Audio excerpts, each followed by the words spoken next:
mais uma vez, né? A gente tem a grata satisfação de estar aqui, em Bezerra de Menezes, é uma casa onde a gente se sente tão bem, né? E trazer um pouco da palavra do Evangelho, né? Um pouco daquilo que o Cristo quis deixar para a gente aqui na Terra, e que ultimamente tem sido tão esquecido, né? Em prol de outras coisas.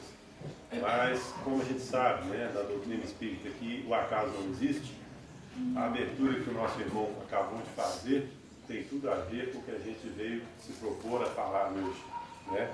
Quando a gente é convidado a fazer as palestras, normalmente as casas já nos passam o tema, né? E o tema de hoje, até não está escrito ali, é o que você tem feito de especial. E eu emendaria para Deus, né? O que nós temos feito de especial para Deus. E quando o nosso irmão Gilberto, né, Gilberto? Fala do Dr. Bezerra de Menezes, né? Ou lembra, né, do Dr. Bezerra de Menezes, que a casa já em si já carrega o seu nome, de forma muito justa, ele já nos traz, né, à memória um ser que tem tudo a ver com esse tema, o que nós estamos fazendo de especial, né?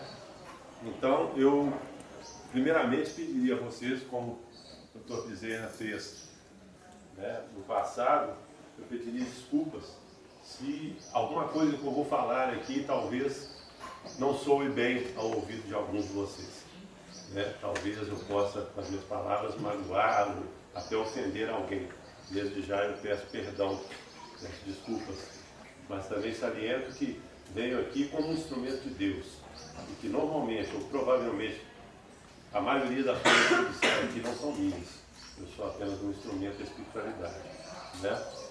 Mas eu falo isso também pelo seguinte, porque recentemente eu estive numa cidade do estado de São Paulo, e lá eu ouvi de uma pessoa o seguinte, quando eu perguntei, você continua frequentando aquela casa? A pessoa me falou assim, não, eu parei de ir lá, porque as últimas palestras que eu fui ouvir, eu achei muito contundentes, muito incisivas, e me chocou um pouco, chocou o meu filho. Então tá bom. Só, gente, que deveria ser exatamente o contrário. É lógico que às vezes algum palestrante, por até um desvio, às vezes, de mediunidade, pode às vezes falar alguma coisa de forma imprópria ou não muito bem colocada. Mas o fato de nós estarmos sendo cada vez mais incisivos, cada vez mais contundentes, gente, nas nossas falas, é algo que a própria espiritualidade tem trazido. Os nossos mentores têm nos cobrado, têm nos colocado nisso. Porque o tempo, gente, urge. E nós não temos mais muito tempo para ficar naquela de que amanhã eu mudo, amanhã eu faço. Nós não temos mais muito o amanhã. O amanhã é hoje, né? Eu costumo dizer nas minhas palestras, não sei se já me referi a isso aqui, que nós já estamos, gente, no fim do Apocalipse. Tem gente que acha que o Apocalipse ainda vai chegar. Não, o Apocalipse já está acontecendo. Nós estamos praticamente findando o Apocalipse. Até porque a Terra, o planeta Terra, já está próximo de uma transformação, né? Nós sabemos que os mundos evoluem, assim como nós, e a Terra está próxima de uma mudança de era, né? Ela deixará de ser um mundo de prova e expiação para passar a ser um mundo de regeneração, onde o bem deverá preponderar. Então nós não temos muito tempo mais para esperarmos que essa mudança aconteça em nós também. Nós temos que nos acelerar. Então, as falas, né, dos nossos mentores, o que eles têm trazido para nós, as mensagens que eles têm trazido, têm sim sido cada vez mais contundentes. E nós não podemos mais ficar naquela de que, não, tem tempo, né, eu ainda vou ter outras oportunidades, né? Será que vamos ter? Com certeza teremos. Não sei se aqui, né?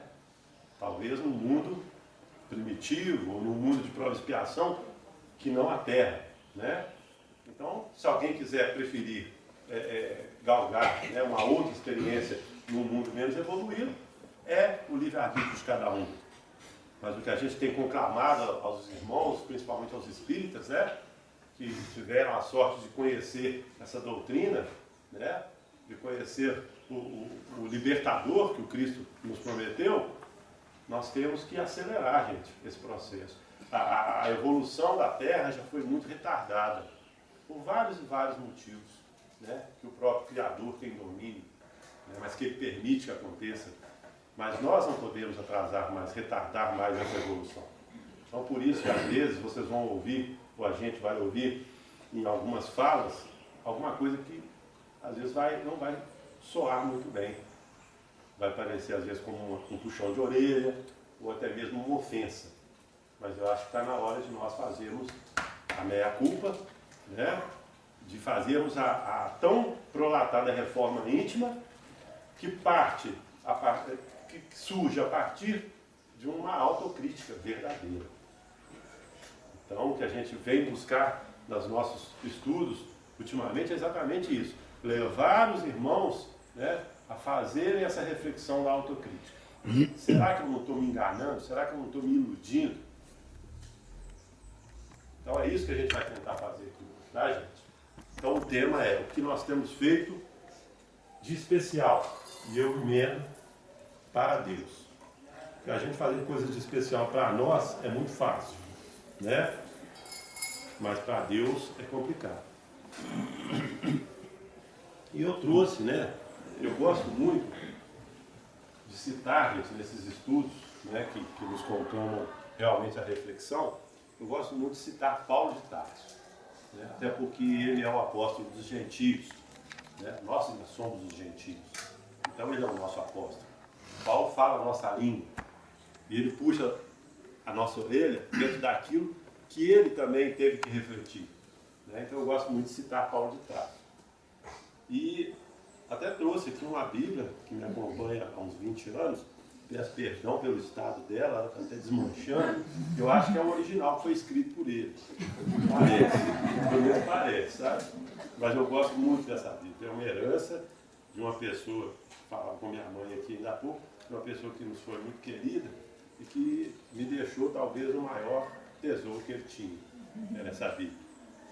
Então, gente, eu vou pedir, né, a licença, tomar a liberdade de ler um trecho que é de Paulo de Tarso, para então depois nós fazermos a nossa reflexão sobre esse tema. Tá? Todos aqui, ou quase todos, já devem conhecer, né, as epístolas de Paulo. Eu acho muito interessante essa primeira epístola aos Coríntios, que todo mundo com certeza conhece o capítulo 3 dela, né? Onde ele fala assim: ainda que eu falasse a língua dos homens, tal. Essa aí todo mundo conhece. Mas é interessante que nós leiamos toda a obra de Paulo. Mas pelo menos hoje, como não vai dar tempo, né, não daria tempo da gente ler a obra dele toda, nós vamos ler o capítulo 12 da primeira epístola aos Coríntios, para que a gente chegue ao âmago da nossa reflexão. Esse capítulo 12 ele fala o seguinte: acerca da diversidade de dons espirituais. Acerca dos dons espirituais, não quero, irmãos, que sejais ignorantes. Vós bem sabeis que éreis gentios, levados aos ídolos mudos, conforme éreis guiados. Portanto, vos faço notório que ninguém que fala pelo Espírito de Deus diz: Jesus é anátema, e ninguém pode dizer que Jesus é o Senhor, senão pelo Espírito Santo. Ora, há diversidade de dons, porém o Espírito é o mesmo. E há diversidade de ministérios, mas o Senhor é o mesmo. E há diversidade de operações, porém é o mesmo Deus que obra tudo em todos. Mas a manifestação do Espírito é dada a cada um, para o que for útil.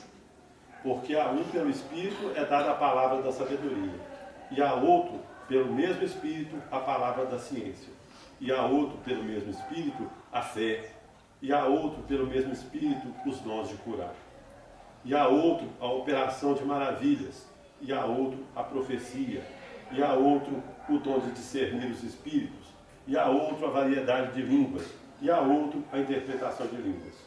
Mas um só, e o mesmo Espírito, obra todas essas coisas, repartindo particularmente a cada um como quer. Então Paulo exemplifica, nesse capítulo 12, da primeira carta dele aos Coríntios, que nós temos vários dons espirituais. Deus dá a cada um de nós dons espirituais. Mas eu costumo perguntar, né, quando eu falo sobre isso, a todos vocês: como que será que a gente pode ser útil né, aos olhos de Deus? O que de mais especial a gente pode fazer para Deus? Alguém sabe agora responder? Nós vimos aqui que Paulo fala sobre vários dons espirituais. Alguns de nós podemos ter um ou vários desses dons que ele menciona. Mas e aqueles que não tiverem um desses dons? Que não falem línguas, que não profetizem, que não cure, que não professem milagres? Mas ainda assim, alguma coisa nós podemos fazer para sermos especiais aos olhos de Deus. O que alguém acha? Pois não, irmão? A gente pode ouvir a pessoa que está precisando falar, prestar o ouvido. A gente pode olhar para a pessoa com ternura, fazer uma prece. A gente pode tentar amar ao próximo. Como é que é seu nome? Sueli. Sueli. Só um minutinho, irmã. Tá, vamos deixar outra irmã falar. O que a senhora acha? Acho que em primeiro lugar está a caridade. Caridade como? Não julgando, perdoando. Agora, quer dizer, perdoar pode perdoar 70 mil vezes, mas confiar uma só. Como é que é o nome da senhora, irmã? Lucília. Lucília. Bom. E a prática da caridade não é materialmente. Eu vi numa pessoa, é não julgar as pessoas. Assim, no caso, um bom dia que dá para uma pessoa, ela aceita aquilo maravilhoso.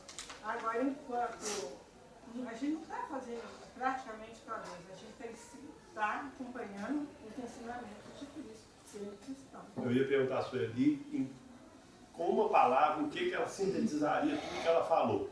Mas a senhora antecipou, não é isso? A palavra que sintetiza tudo que a Sueli falou é caridade, gente. Então aí, nós passamos ao capítulo 13 da primeira epístola aos Coríntios, quando Paulo fala da suprema excelência da caridade. Primeiro ele falou de todos os dons, no capítulo 12. Agora no capítulo 13 ele fala da suprema excelência da caridade. E aí vem aquela oração, né, que essa fala dele é uma oração. Ainda que eu falasse a língua dos homens e dos anjos, e não tivesse caridade, seria como o metal que soa ou como o sino que tine. E ainda que tivesse o dom da profecia e conhecesse todos os mistérios e toda a ciência, e ainda que tivesse toda a fé, de maneira que tal transportasse os montes, e não tivesse caridade, nada seria. E ainda que distribuísse toda a minha fortuna para o sustento dos pobres, e ainda que entregasse o meu corpo para ser queimado, e não tivesse caridade, nada me aproveitaria. A caridade é sofredora, é benigna, a caridade não é invejosa, a caridade não trata com leviandade, não se ensoberbece, não trata com indecência, não busca os seus interesses, não se irrita, não suspeita mal. Não folga com a injustiça, porém folga com a verdade. Tudo sofre, tudo crê, tudo espera, tudo suporta. A caridade nunca acaba, porém, ainda que haja profecias, serão aniquiladas. Ainda que haja línguas, cessarão. Ainda que haja ciência, será aniquilada. Porque em parte conhecemos e em parte profetizamos. Mas quando vier o que é perfeito, então o que é bem em parte será aniquilado. Quando eu era menino, falava como menino, sentia como menino, discorria como menino. Mas, logo que cheguei a ser homem, acabei com as coisas de menino. Porque agora vemos por espelho, em enigma, mas então veremos face a face.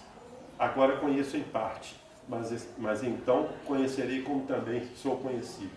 Agora, pois, permanecem essas três coisas: a fé, a esperança e a caridade. Porém, a maior dessas é a caridade. Então, gente, olha que interessante. Quando a senhora fala da caridade, né? E aí pegando um gancho no exemplo que o Gilberto deu do Bezerra, né? Um abraço foi a caridade que ele podia dar àquele irmão naquele momento. E essa caridade foi tudo, porque modificou a vida daquele irmão. Né? Quando Paulo fala, porque muita gente toma caridade, gente, quando você fala em caridade, a pessoa pensa assim, eu já dou uma cesta básica todo mês lá para o Bezerra de Menezes. Eu já pago o meu dízimo lá na Igreja Universal. Eu já faço não sei o quê. Gente, caridade não é só isso. Paulo deixou bem claro que, ainda que eu fale as línguas dos anjos, as línguas dos homens, ainda que eu doe o meu corpo para ser queimado, ainda que eu venda os meus bens e distribua tudo para os pobres, sem caridade eu nada serei. Então, isso tudo que ele exemplifica ainda não é a caridade. Porque senão ele não teria falado literalmente, se eu doar todos os meus bens para os pobres, ainda não é a caridade. Então não adianta a pessoa achar que doou uma cesta básica, que doou um não sei o quê, porque ele fez caridade. Não é isso a caridade que Deus quer de nós. Né? Essa caridade que Deus espera de nós, ela perpassa por valores espirituais. Quando o Bezerra se sensibilizou ao ver aquele irmão, é porque ele estava apto a perceber que o irmão estava em sofrimento. E quantas vezes nós paramos para poder perceber o sofrimento do nosso irmão, do nosso próximo? Com a correria quase ninguém para. A senhora falou uma palavra-chave, correria. A correria decorre de uma coisa que nós não temos domínio dela, que é o tempo. Então talvez não, com toda certeza, a caridade verdadeira é aquela que afronta o tempo.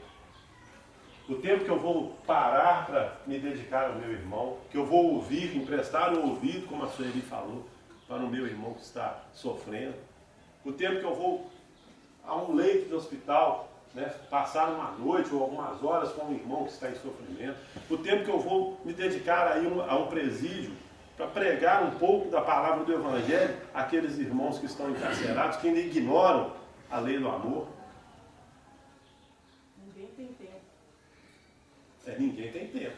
O tempo só tem Deus. Né? Mas Mas nós temos que fazer bom uso daquele tempo que Deus nos concede. Né? Tempo para poder fazer uma caridade, talvez a maioria das pessoas não tenha. Mas se falou que é para uma festa, que é para um negócio assim bacana, e para balada, todo mundo arruma um tempo. Arruma. Assistir futebol com 1h30 na frente da televisão e você não pode nem piscar. E se a mulher falar qualquer coisa, você... o Atlético. Aí para isso a gente tem tempo, não tem? E outra, gente, atrelada à caridade, o que Paulo falou que vai restar no final de tudo? A fé e a esperança. A esperança porque é ela que vai nos mover sempre, né? Há um pensamento sábio que diz, nunca tire do seu irmão a esperança, porque talvez seja a única coisa que ele tem. Então nós nunca devemos falar com uma pessoa assim, não, isso não vai dar certo, não. Desiste porque não vai dar certo. Você está tirando a esperança daquela pessoa. Jamais nós podemos perder a esperança. E a fé, muito mais ainda, né, gente?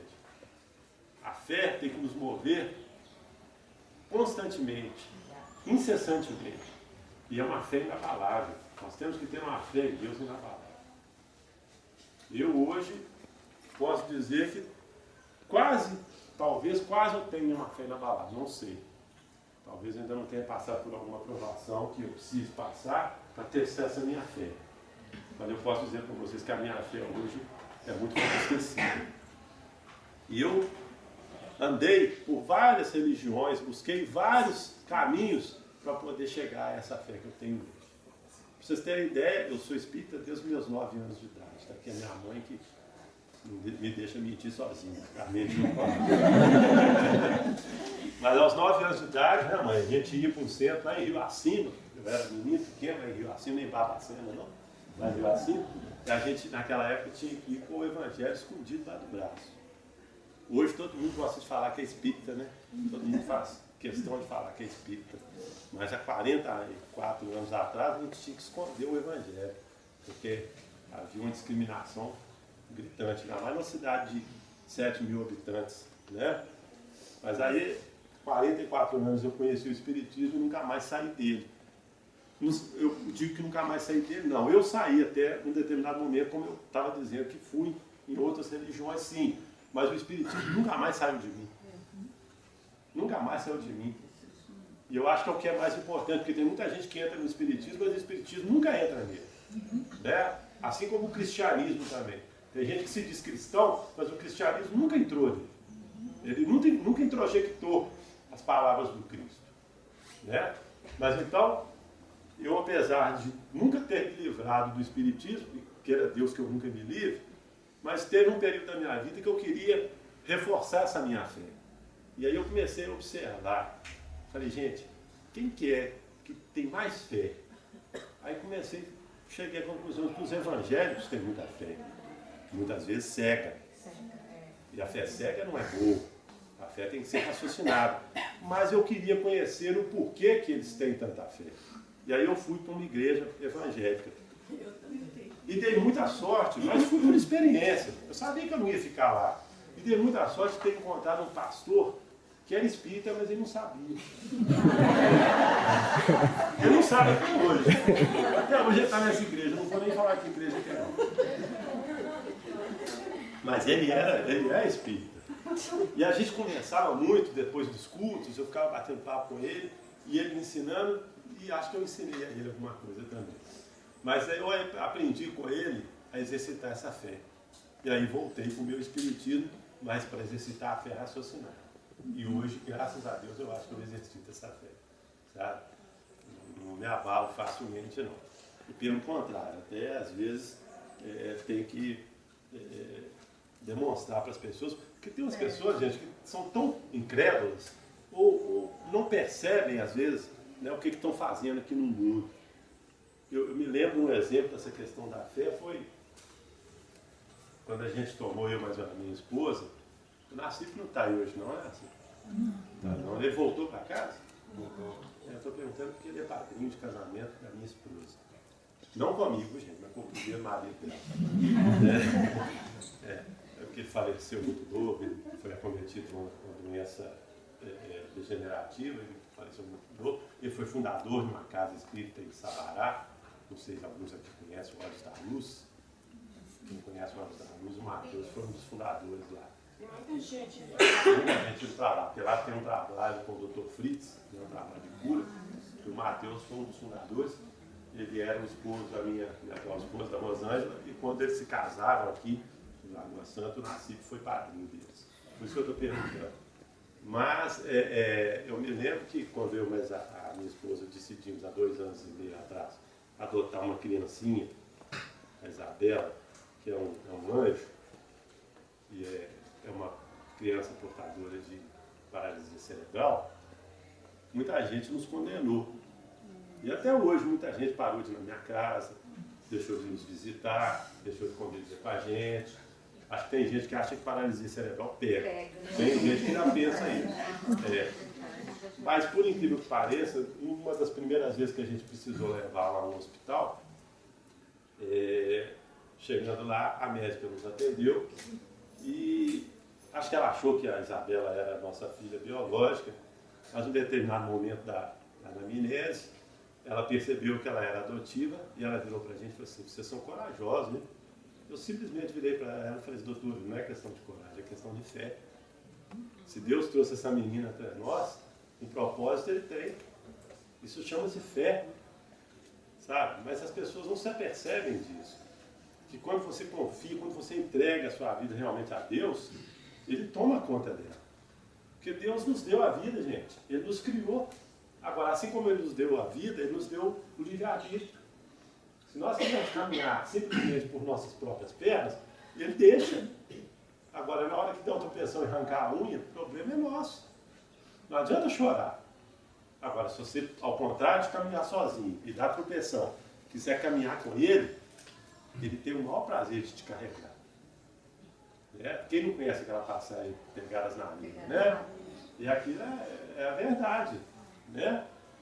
Mas então, gente, voltando, né, ao tema do Bezerra, né, ao tema de hoje, que é o que nós temos feito de especial para Deus, então nós concluímos o quê? Que o que nós mais podemos fazer de especial para Deus, gente, é a caridade. Porque assim como a Sueli e a outra irmã nos exemplificaram, através da caridade a gente não está fazendo bem somente para o nosso próximo. Nós estamos fazendo muito mais para nós. Então, é o único caminho. Fora da caridade não há salvação. Realmente não há. Não há outro meio de nós agradarmos a Deus. Agora, e como então nós temos que fazer essa caridade? Porque onde eu estava dizendo que caridade, segundo Paulo de Tarso, não é doar bens para os outros, bens materiais para os outros, não. Isso é esmola. É obrigação. A esmola faz parte, é obrigação. Dividir as coisas materiais com os nossos irmãos, menos aqui em Lattes, é obrigação. E a esmola material, ela é uma espécie de caridade, sim. Mas é a menor delas, é a mais fácil de fazer. Porque normalmente, quando nós doamos alguma coisa de material, nós estamos doando daquilo que nos está sobrando. Né? Ninguém tira da própria mesa e fica com fome para pôr na mesa do próximo. Nós não fazemos isso. Nós ainda não somos tão perfeitos assim. Né? Então, já que doar coisas materiais é muito fácil, então o que é que nós temos que doar? O mais caro, o mais difícil que as irmãs citaram, o nosso tempo. Eu me lembro, pois não. Se chega de domingo, todo mundo quer descansar. Então, quem tem parente no hospital, corre. Sim. Estou dando exemplo Sim. desse nome. Agora, chega de domingo, vai trabalhar esse domingo inteiro, estou super cansado. Ninguém vai visitar ninguém. Por quê? Porque não está doendo. Mas se tiver uma festa domingo à noite, todo mundo vai. Não, mas a hora que cai um da família lá no hospital, é um corre, não tem carro para levar todo mundo. Mas é outro erro, viu, irmão? Quando você fala família, né? A gente está se restringindo à família biológica, à família carnal, mas nós somos uma família universal. Eu cito sempre nas minhas palestras a Hernance Dufour, né? Uma escritora francesa, espírita, que tem uma máxima que eu carrego comigo há mais de 30 anos, desde que eu comecei a fazer palestra.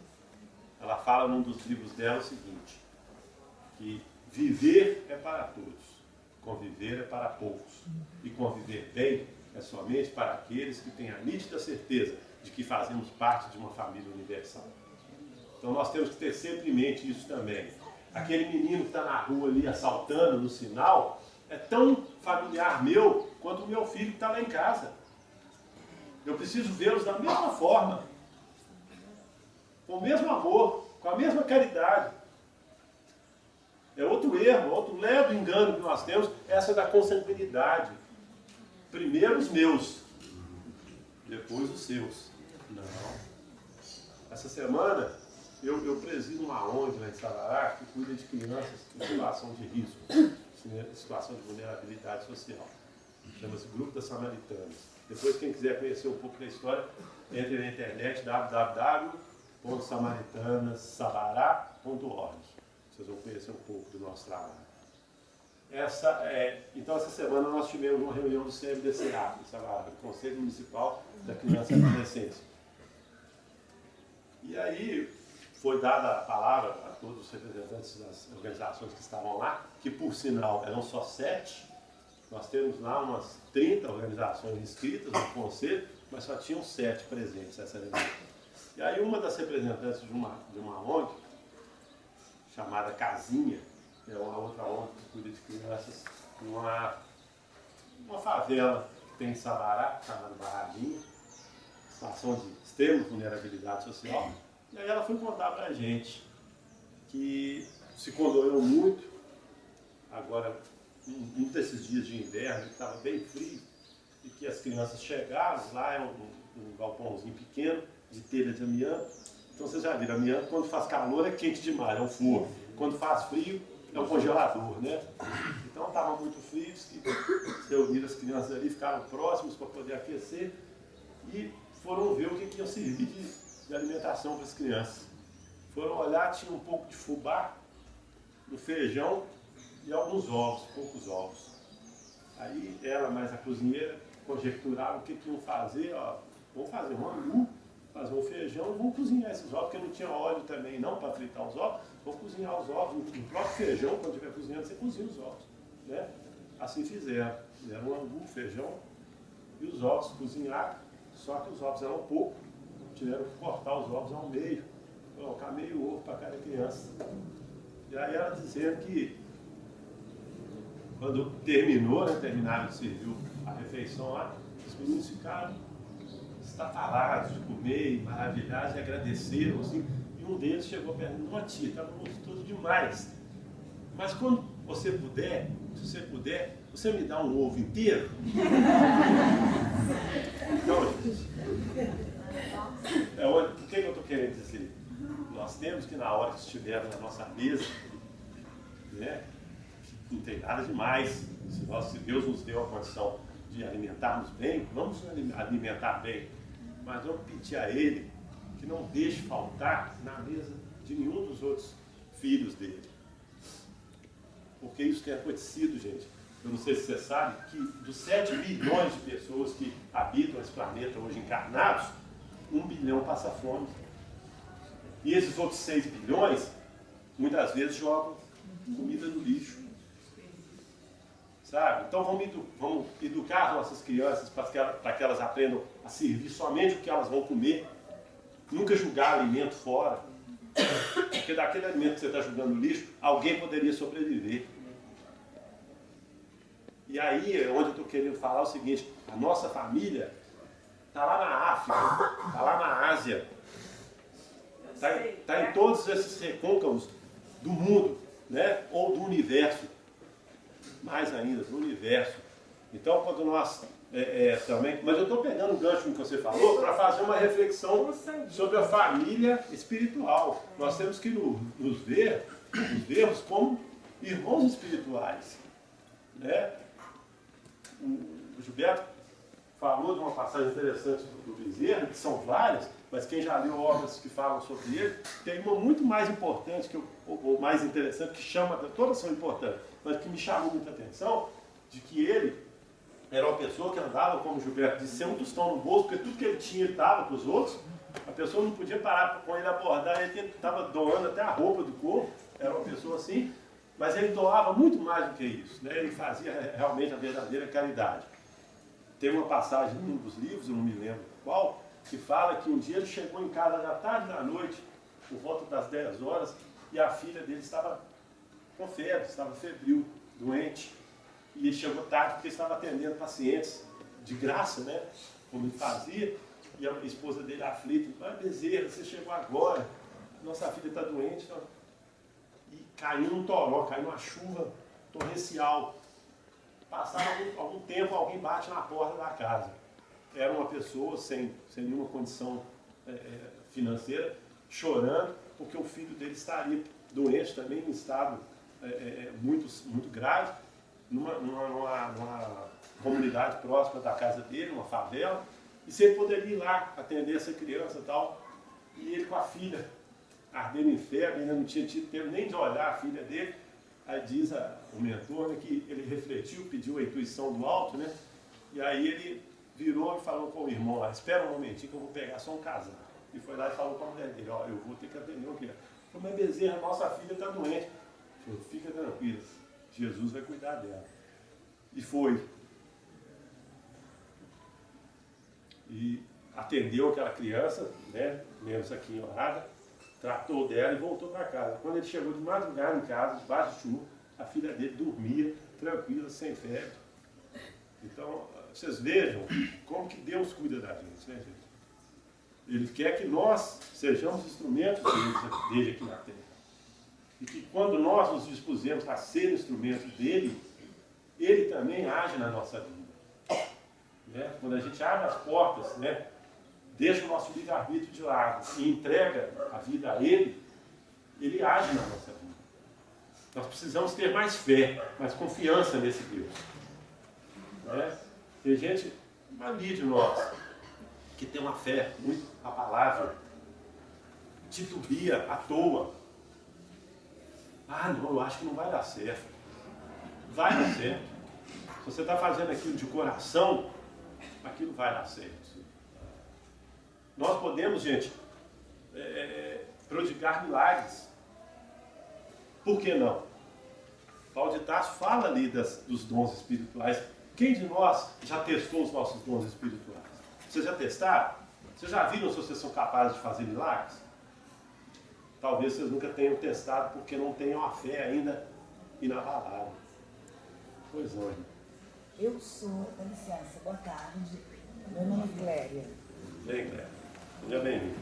Eu sou uma prova viva dessa palavra de hoje. É a minha segunda vez que eu venho. Eu era moradora de rua debaixo de uma lona, e nessa força maior, Deus colocou esse casal na minha vida. Esse casal me tirou da rua, me trouxe todos os tipos de caridade, não material, mas trouxe uma capacidade para mim de vida. Deu voltar a viver de novo como uma pessoa digna. Eu quero agradecer a França e o Munir por essa caridade e a vocês por essas palavras. Vem cá. Vem cá.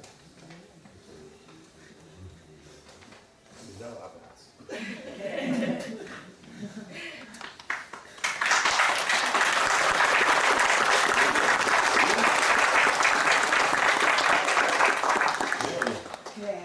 Ô, gente,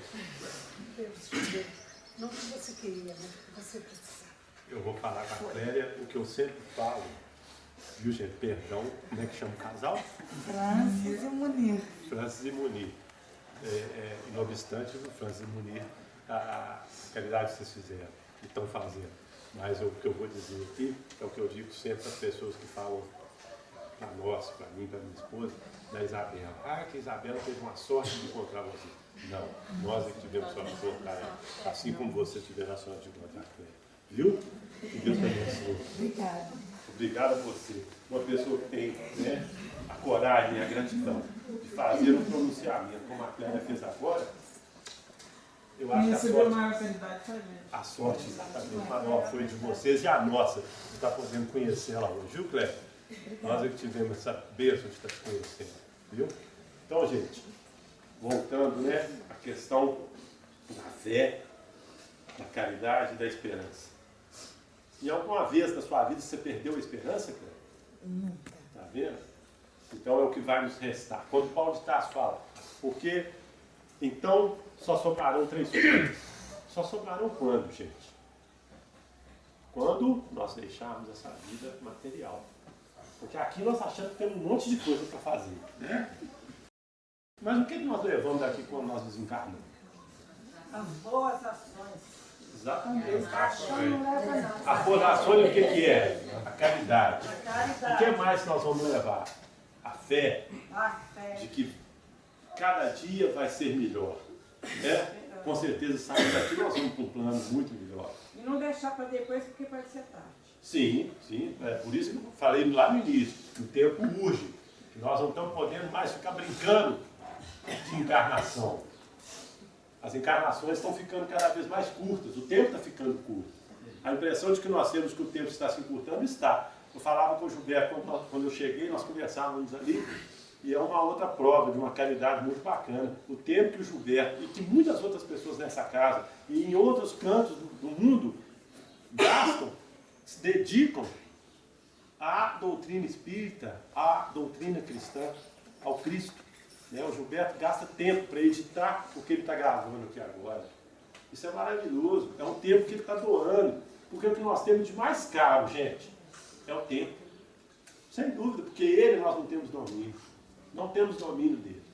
Passou um segundo, você não recupera mais. Você não volta mais. E é interessante, só um minutinho, tá? É interessante, eu sempre me lembro, eu falo isso com minha mãe, mas eu não consigo lembrar com quem era. Eu tinha mais ou menos 5, 6 anos de idade, ele era um garoto, e um adulto me perguntou de que eu tinha medo. E eu virei para ele e falei assim, eu tenho medo do tempo. Quando criança eu falei isso com ele, eu tenho medo do tempo. Hoje eu entendo por que eu não deveria chegar a ter medo, mas como criança, né? Hoje eu não tenho medo do tempo, mas eu tenho respeito por ele e tento fazer do meu tempo o melhor possível, porque ele não volta mais. Né? O tempo não volta. Pois não. Eu só queria dizer, é simples. Às vezes eu uso isso como exemplo porque eu tinha algumas limitações. Toda vez que eu falava assim, eu vou ajudar o próximo para mim poder fazer uma caridade, para mim poder fazer algo por alguém, eu pensava assim, mas eu ainda não estou pronta para isso.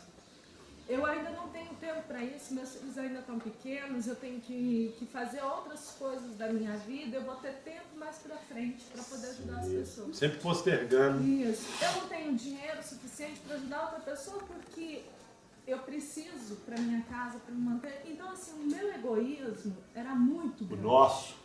Não, o meu egoísmo era gigantesco. Quando eu passei a enxergar a vida de uma outra maneira, a enxergar as pessoas como seres humanos que são, como irmãos que são, você percebe que o que você precisa para ajudar uma pessoa, porque eu não acho que eu fiz nada por ela. Para mim, o que eu fiz foi mínimo, foi nada. Para ela foi muito. Mas o que a gente precisa para ajudar uma pessoa é só de uma coisa, atitude, força de vontade. É falar assim, hoje eu vou tentar mudar a vida de alguém, vou tentar melhorar a vida de alguém, mesmo que seja num simples gesto. Sim. O menor que seja, mas já vai ser muito para alguém. E é só isso que a gente precisa fazer. Isso que a Cléria falou aqui de mudança de vida, eu não fiz nada, porque a mudança já estava dentro dela, ela queria. Eu só fui usada como ponte, Você foi um instrumento. um instrumento de Deus para poder ajudar ela naquele momento. Sim, mas a gente só se coloca como instrumento de Deus a partir do momento que a gente tem fé. Né? Eu vou lembrar um pouco, pegar um gancho que você está falando, lembrar um pouco da nossa, quando eu falo nossa, meu e da Rosângela, quando a gente também recebeu, né, a proposta de receber a Isabel. A gente estava numa fila de adoção há 6 anos, e aí de repente alguém liga e fala, tem uma criança aqui com o perfil que você tal, só que ela tem uns probleminhas. Aí probleminhas que são esses. Ela tem hidrocefalia, esquizencefalia, o que é isso? Não, isso tudo junto da paralisia cerebral. Pô, o que é isso, né? Aí a gente cai naquilo, eu que achava que tinha uma fé inabalável, aí balancei, né? Mas você balança porque no momento você não consegue refletir. Aí nós fomos lá, conversamos com a assistente social e conhecemos o anjinho. Aí a gente se apaixonou. Ainda assim a gente ficou alguns dias, 5, 6 dias pensando, mas será que a gente vai dar conta? E se a gente morrer, quem vai cuidar dela? E se ela morrer também muito cedo e a gente também já se afeiçoou a ela, a gente vai sofrer? A gente começa a fazer conjecturas, a querer ser Deus. A querer ser Deus, a tomar as coisas nas mãos. E nós não temos essa capacidade. Aí chegou um momento que eu acordei de madrugada, alguém me acordou, né? E falou assim, para de querer ser Deus, poxa. Assume a coisa, confia nele. Aí eu acordei, minha mulher falou, você é a mesma coisa? Vamos lá pegar a Isabela. Porque assim como ele trouxe ela até nós, ele vai trazer tudo que for necessário para ela e para nós. Se nós tivermos que morrer e ela ficar aí, alguém vai cuidar dela. Se ela for primeiro, nós vamos ter que saber lidar com isso. Então, é quando a gente quer ser Deus, tomar, né, os rumos da vida, o destino nosso nas nossas mãos. E nós não temos essa capacidade. O que nós temos direito é de estarmos sempre abertos a sermos instrumentos na mão dele. Né? Dizer para ele, Senhor, seja feita a vossa vontade. Não é isso que a gente fala todos os dias quando a gente reza o Pai Nosso, gente? Pai Nosso que estás no céu, santificado seja o vosso nome, venha a nós o vosso reino, seja feita a vossa vontade. Mas quando ele faz a vontade dele, a gente, não estou bom. Mas tem um detalhe que às vezes a pessoa vai fazer uma caridade esperando algo em troca. Sim. E essa caridade dela não acontece. Porque aí não é caridade. Aí não é caridade. Exato. Porque você tem que fazer a caridade é com o próximo. O retorno da caridade é seu.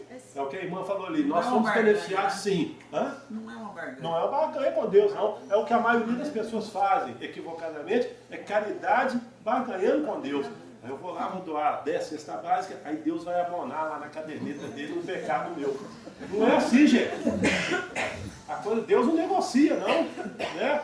E algumas palestras minhas já me perguntaram, mas vem cá, Deus perdoa tudo? Se o cara mata 20 pessoas na vida dele, então no final da vida ele pede perdão a Deus, Deus perdoa? Óbvio que sim, né? Aliás, Deus nem se macula, Ele nem se fere com os nossos erros, Ele não se condena, Ele fica com pena da gente. Fala, pô, coitados, né? São tão ignorantes. Agora, é lógico que na hora que você pede perdão para Ele, ele fala, meu filho, você já está perdoado, eu nem tenho que te perdoar, mas tem uma continha aqui, ó, para você pagar. Ele te apresenta a caderneta. Eu acho que esse perdão não é nossa consciência, né? Não, ele vem de Deus. Ele vem de Deus. Porque a consciência, você só vai ter uma consciência plena o dia que nós somos celestiais. Porque até então a consciência nossa é egoísta, como ela falou. É voltada para os nossos interesses. Sabe? E Paulo de Tarso assevera, né? Ali naquela oração dele, que eu chamo aqui de oração. A caridade não tem interesse. A caridade ela tem que ser desinteressada. É o que a irmã acabou de dizer ali. Se eu faço uma caridade com o interesse de que Deus me perdoe, então eu não estou fazendo caridade. Por amor ao próprio Deus. Amor ao próximo, amor a Deus. Gente, o que é a lei de Deus? Quando perguntaram a Jesus, os fariseus lá miseráveis perguntaram a ele, mas mestre, qual é a lei? Ele falou assim, amarás a teu Deus sobre todas as coisas, de toda a tua força, de todo o teu espírito, e ao teu próximo como a ti mesmo. Eis aí toda a lei, todos os profetas. Acabou. Ele sintetizou isso aqui tudo, ó. O Antigo e o Novo Testamento está aqui, ó. E tem milhares de livros que se acumulam a esse. Ele sintetizou todos numa única frase. Amarás a teu Deus sobre todas as coisas, e ao próximo como a ti mesmo. Acabou. Eis aí a lei. Então nós temos que amar a Deus e ao próximo. E amar ao próximo é se doar. Aí nós chegamos no lugar certo. Caridade, Gilberto, até 10 meses. Caridade não é doar. Caridade é se doar. Quando nós nos doamos ao nosso irmão, ao nosso próximo, aí nós estamos praticando a verdadeira caridade. Quando nós doamos alguma coisa, nem sempre é caridade. Às vezes é troca, é barganha, como o irmão está falando. Eu estou dando alguma coisa aqui pensando que Deus vai me retribuir do lado de lá. Né? Aliás, tem umas religiões que pregam isso, né? Doe tudo que você tem, que Deus vai te dar 10 vezes mais. Isso é barganha. Não. Doe de si e Deus vai te suprir. Essa é a regra. E nem ficar contando o que fez. Lógico. Mas aí vocês já descobriram o valor do lote lá no nosso lar? Porque tem gente que está vendendo lote lá no céu. Ah, sim. Tem gente que vende até lote lá no céu. Mas, gente, então eu entendo que caridade é se doar. Sabe? É doar de si para o próximo. E, se preciso, até a própria vida. Eu ontem, quando eu estudava esse tema, entrei em alguns sites e teve um site que estava lá mostrando um exemplo de um bombeiro na China que colocou em risco a própria vida. Quer dizer, bombeiro põe em risco a vida em todo momento, mas esse colocou de forma literal. Quer dizer, o homem se jogou de não sei quantos andares lá no andaime e ele tentou aparar o homem com o próprio corpo. Quer dizer, ele colocou a própria vida em risco para tentar salvar um irmão. Será que nós seríamos capazes de fazermos isso? Salvar um estranho, não é um irmão de sangue, não. Aí eu volto à questão do sangue, né? Porque quando é do sangue, a gente até se propõe, né? Pelo meu filho, eu dou a minha própria Às vezes tem vida. irmão de sangue que é menos irmão do que o de fora. Exatamente. Não, e quando eu falo pelo meu filho consanguíneo, eu dou a minha própria vida. E pelo meu inimigo corporal, será que eu doaria a vida por ele? Então, a gente tem que prestar muita atenção nas Nós coisas. ainda estamos caminhando, nós não chegamos. Lógico, mas nós estamos falando aqui, irmã, é justamente para que nós reflitamos. Mas esse caminhar aí não pode ser assim. Devagar, Muito lento, não. Está na hora já de correr. Nós temos que correr. É por isso que a gente falou lá no início, que às vezes vai chocar algumas pessoas aqui, que estão querendo caminhar igual japonês, né? Vão caminhar a passos largos, porque o tempo está se encurtando. Tempo hoje, exatamente. Porque às vezes a minha mãe é minha vizinha. Sim. Né? Então, na verdade,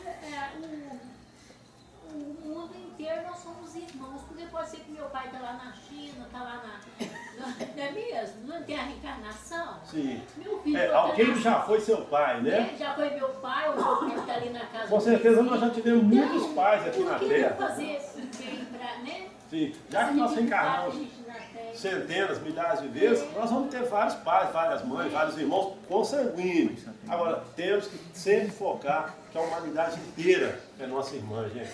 É inteira, né? Então, esquecer essa questão da consanguinidade.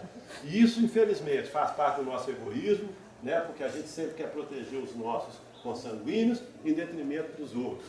Agora, lá no Evangelho mesmo, Jesus nos exemplifica quem é o nosso próximo, né? Na passagem lá do bom samaritano, exatamente. O homem que estava caído à beira do caminho, né? E passou um padre, passou um outro fariseu, e ninguém acolheu ele. Um samaritano, que era tido como um homem de má vida, parou, desceu do cavalo, tratou das feridas daquele homem, pôs ele no cavalo, levou até uma hospedaria e pediu ao dono da hospedaria: cuide dele, que amanhã, quando eu voltar da viagem, te pagarei. Quer dizer, quem foi o próximo daquele homem que estava caído? Né? Foi o samaritano. Então, nós temos que estar sempre próximos dos nossos irmãos em Cristo, em Deus.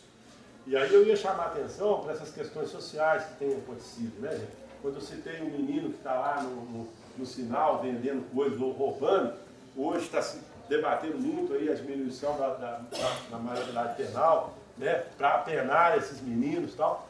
Mas eu, como eu cuido, né, de uma ONG que cuida de crianças necessitadas, situação de vulnerabilidade social, eu conclamo vocês a refletirem: será que é o caminho penalizar esses meninos? Ou teríamos aqui educá-los e ampará-los lá na mais tenra idade, para eles não chegarem naquele ponto de assaltar ou de matar, de até matar, né? Então, julgar a pedra, né, atirar a pedra é muito fácil, mas atire a primeira pedra aquele que não tiver erro, aquele que não tiver pecado. Então vamos refletir bem quanto a essas questões sociais, gente, e vamos agir dentro daquilo que nos cabe. Né? A omissão também é erro. Mais grave do que às vezes a ação. Né? Eu outro dia citava uma fala do Martin Luther King, né, um dos espíritos de luz que aportaram aqui na Terra, né, trazidos num corpo, vindo num corpo de um negro, que até hoje é uma raça que ainda é discriminada, que sofre, né, agruras, mas ele, como espírito de luz, nos trouxe muita sabedoria, né? E ele disse uma certa vez, ele falou assim: o que me aterroriza não é o grito dos maus, mas o silêncio dos bons.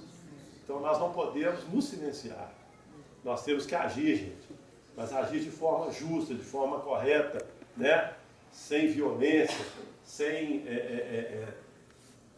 extrapolarmos, né, na própria razão, sem tomarmos nas nossas mãos a própria razão. Então, não vamos nos omitir. Esse é o primeiro passo para fazermos alguma coisa realmente de útil para Deus. Né? E praticarmos a verdadeira caridade, que é doarmos de nós. E doar, gente, de si, exige muitas vezes, ou pressupõe muitas vezes, o sacrifício. Aí é onde a gente fala assim: a pessoa não tem tempo para vir aqui no culto no domingo de manhã, mas se tivesse um churrasco na casa do fulano, o ciclano estaria lá. Né? Então, vamos nos conscientizar de que nós precisamos, às vezes, sacrificar, né, as nossas paixões, porque aqui no mundo material nós temos paixões, né? Somos apaixonados por várias coisas, pelo carro, pela casa, né? Por aquilo que nós não vamos levar. Nós vamos ter que deixar tudo aí. Então vamos nos desvencilhar das nossas paixões para nos dedicarmos realmente àquilo que é necessário, à caridade verdadeira. Certo? Vamos colocar de lado, deixar de servir a Mamon e servir a Deus. Não se pode servir a dois senhores. Cristo falou isso. Não se pode servir a Deus e a Mamon. Mamon representa todas as benesses que o mundo material nos oferece. Se é que podemos chamar de benesses, né? Que na verdade são ilusões. Então vamos deixar de servir as ilusões para servir ao que é verdadeiro. Porque, gente, pode parecer muito, né? 70, 80, 90 anos de vida aqui na Terra pode parecer uma eternidade. Mas é uma fração, é um piscar de olhos. Pedro, em sua epístola, fala que 100 anos na Terra são como um dia no céu. O tempo é relativo, né? Aí nós tivemos um outro espírito de luz encarnado aqui para nos demonstrar isso. Foi preciso que Deus mandasse ele aqui, né? Que foi o Einstein, né? Quando ele desenvolveu a teoria da relatividade, ele provou para a gente que tudo é relativo, inclusive o tempo. E nós estamos vendo isso agora, né, gente? O tempo está se encurtando. E a gente percebe isso claramente e não entende por quê, né? Mas então vamos deixar de perder esse tempo com coisas, paixões mundanas, né? Não deixar de viver, gente, viver dentro da nossa condição, das possibilidades, mas principalmente não deixar de viver a verdadeira vida, que é a vida espiritual. A vida material é só aprendizado, é escola. Nós estamos aqui 80, 90, 100 anos para aprendermos. Agora, depois que sairmos daqui, nós vamos continuar vivendo a nossa vida verdadeira, que é a espiritual. Bom, alguém gostaria de falar alguma coisa, de pontuar ou de questionar alguma coisa, gente? Eu queria só perguntar, se umas pessoas que a gente lidou com elas a vida inteira, pensava que era amiga, por que a gente mudou, veio para aqui, fugiu da gente? Então ainda existe o preconceito. Isso. Então o que eu faço com elas? Deixo para lá? Isso é só uma ferramenta. Você não pode fazer nada com ela, você pode fazer conselho. Você pode adotar o critério de perdoá-las, de continuar convivendo com elas ou de se afastar. Não, mas né? então... Ou de se afastar. Deixa que um dia elas vão entender, um dia elas vão aprender também. Né? Utiliza isso como uma ferramenta, né? É, exatamente. Aí às vezes a gente fica fingida, igual há 15 dias uma crente falou, aceita Jesus que seu lugar está guardado no céu. Eu falei, eu não sei se eu falo muito imbecil. Aí eu fui fingida, eu falei, ninguém vai ao Pai senão Jesus e tal, mas agora eu já abri o verbo, vamos falar.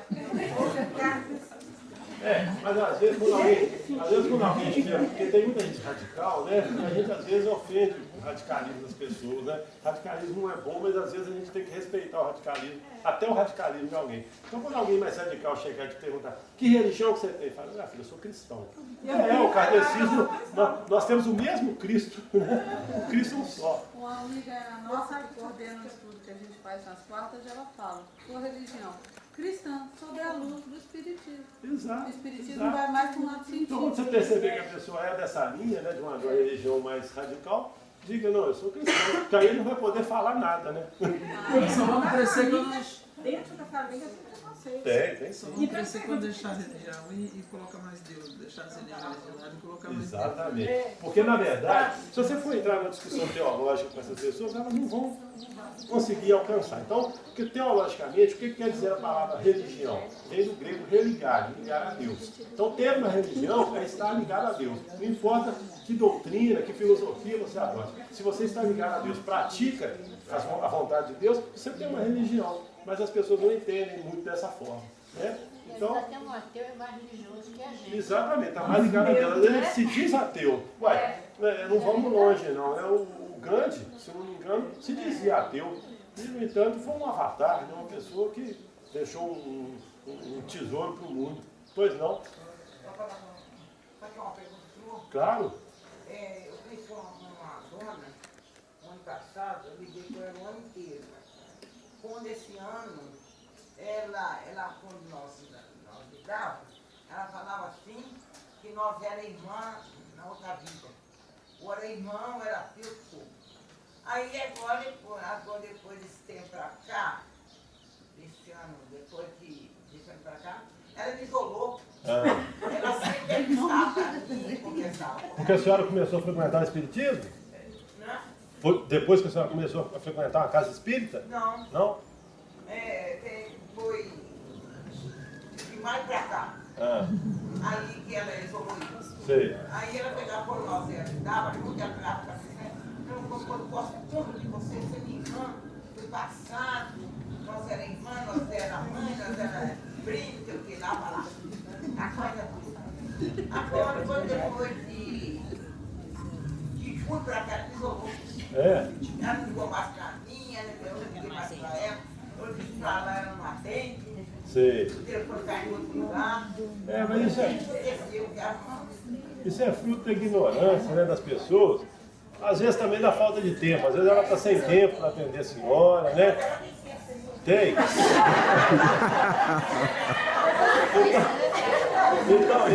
Então deve ser fruto da ignorância dela. Agora uma coisa, um minutinho pode, né, Gilberto?